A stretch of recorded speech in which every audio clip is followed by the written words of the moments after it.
어느 금요일 새벽 전 세계 수십억 개의 스마트폰으로 긴급 속보가 뜹니다. 중동에서 전면전이 시작됐다는 소식이죠. 이거 그냥 먼 나라 얘기가 아닙니다. 바로 오늘 우리의 자산 가치 그리고 앞으로의 세계 질서가 완전히 뒤바뀔 수 있는 정말 거대한 사건의 시작일 수 있습니다. 자, 시나리오는 이렇습니다. 2026년 2월 28일 새벽, 미국과 이스라엘이 이란을 상대로 대규모 합동 군사작전을 시작한 겁니다. 이건요, 지난 한 세대를 통틀어 가장 거대한 규모의 군사력이 중동에 모인 순간이라고 할 수 있죠. 자, 그럼 이 엄청난 작전이 대체 어떻게 시작됐고 그 즉각적인 파장은 뭐였는지 첫 번째 막부터 한번 열어보겠습니다. 작전명은 장엄한 분노. 이름부터 그 무게감이 느껴지시죠? 이 작전은 이란의 수도 테헤란을 포함해서 무려 12개 주요 도시를 동시에 타격하는 그야말로 압도적인 규모로 펼쳐지는 겁니다.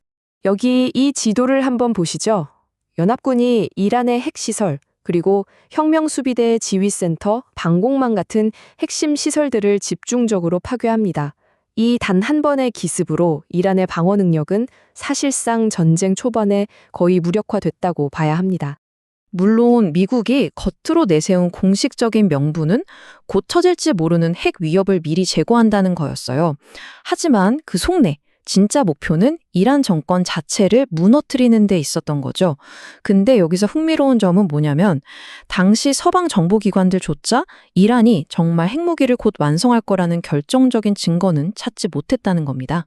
그리고 바로 이때 정말 누구도 예상치 못했던 거대한 변수가 터져 나옵니다. 바로 이란의 86세 최고 지도자 하메네이가 공습 중에 사망했다는 소식이죠. 이로 인해 생긴 권력 공백은 이란의 막강한 군사 조직인 이슬람 혁명 수비대가 순식간에 차지할 게 거의 확실해 보입니다. 이런 군사적인 충격은요, 곧장 경제적 쓰나미가 돼서 전 세계로 퍼져나갑니다. 이 전쟁이 왜 우리 지갑이랑 바로 연결되는지 지금부터 숫자로 한번 보여드릴게요. 만약에 세계 석유 운송의 심장부라고 할 수 있는 이 호르무즈 해협이 막혀버린다. 그러면 유가는 배럴당 100달러에서 순식간에 150달러까지 치솟게 됩니다. 전 세계적인 물가 폭등은 이제 그냥 시간 문제인 거죠. 시장의 공포는 정말 즉각적으로 반응했습니다. 주식시장이 열리기도 전인 주말에 24시간 돌아가는 비트코인이 세계 유일의 공포 측정기가 돼서 그냥 폭락해버렸죠. 단 하룻밤 사이에 1280억 달러, 우리 돈으로 약 170조 원이 허공으로 사라져버린 겁니다. 이건 미국 중앙은행, 그러니까 연준에게는 정말 최악의 시나리오입니다. 유가가 폭등하니까 인플레이션을 잡으려면 금리를 올려야 하잖아요. 근데 그러면 경기 침체는 불보듯 뻔하거든요. 이 그래프를 보세요. 전쟁이 터졌다는 소식 하나만으로 미국의 경기 침체 확률이 30%에서 50%로 그냥 수직으로 상승해버립니다. 자, 이제 이 분석의 가장 핵심적인 부분으로 한번 들어가 보겠습니다. 이 전쟁이 사실은 미국과 중국 두 거인의 패권을 건 거대한 체스 게임이라는 걸 말이죠. 이 표가 바로 지금의 스코어보드입니다. 한눈에 들어오시죠? 미국은 단기적으로 이란이라는 위협을 제거하긴 했지만 국제적으로 고립되고 또 기나긴 수렁에 빠질 위험을 안게 됐습니다. 반면에 중국은 당장 에너지 위기를 맞았지만 미국이 중동에 발이 묶인 틈을 타서 새로운 전략적인 기회를 잡게 되는 거죠. 그렇다면 이 위기 속에서 중국이 처한 이 복잡하고 아슬아슬한 상황을 조금 더 깊이 들여다볼 필요가 있겠습니다. 중국은 세계 최대의 원유 수입국입니다. 그런데 이 차트를 딱 보시면 전체 수입량의 40% 이상이 바로 지금 불타고 있는 중동에 의존하고 있어요. 이건 중국 경제의 치명적인 아킬레스건이라고 할 수 있죠.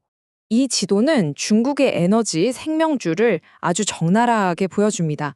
호르무즈 해협이랑 물라카 해협, 이 두 개의 길목이 막히면 중국 경제는 그대로 멈춰설 수밖에 없는 그런 구조적인 약점을 갖고 있는 겁니다. 하지만 중국에게도 나름의 은밀한 비상계획이 있었습니다. 바로 이 그림자 선단이라는 건데요. 국제 제재를 피해서 이란산 원유를 몰래 실어 나르던 이 유령 선단이 중국의 에너지 안보를 지탱해 왔는데 이제는 전쟁 때문에 그 존재 자체가 위험에 빠져버린 거죠.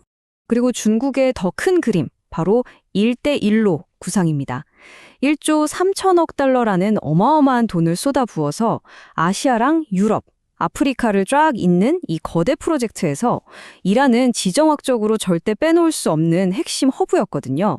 그런데 이 전쟁으로 그 수조 달러짜리 퍼즐의 가장 중요한 조각이 지금 불타버린 겁니다. 중국의 원대한 지정학적 야망에 정말 거대한 균열이 생긴 순간이죠. 하지만 중국에게는 수천 년 된 전략적인 지혜가 있습니다. 바로 손자병법에 나오는 이일대로입니다.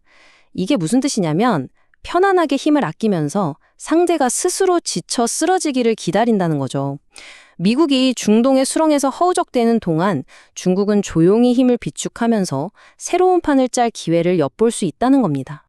자, 이제 마지막 장입니다. 이 단 하나의 전쟁이 어떻게 세계 권력 지도를 통째로 다시 그리고 있는지 최종적으로 한번 정리해 보겠습니다. 많은 전문가들이 미국의 이번 결정에 5가지 치명적인 전략적 허점이 있다고 지적합니다.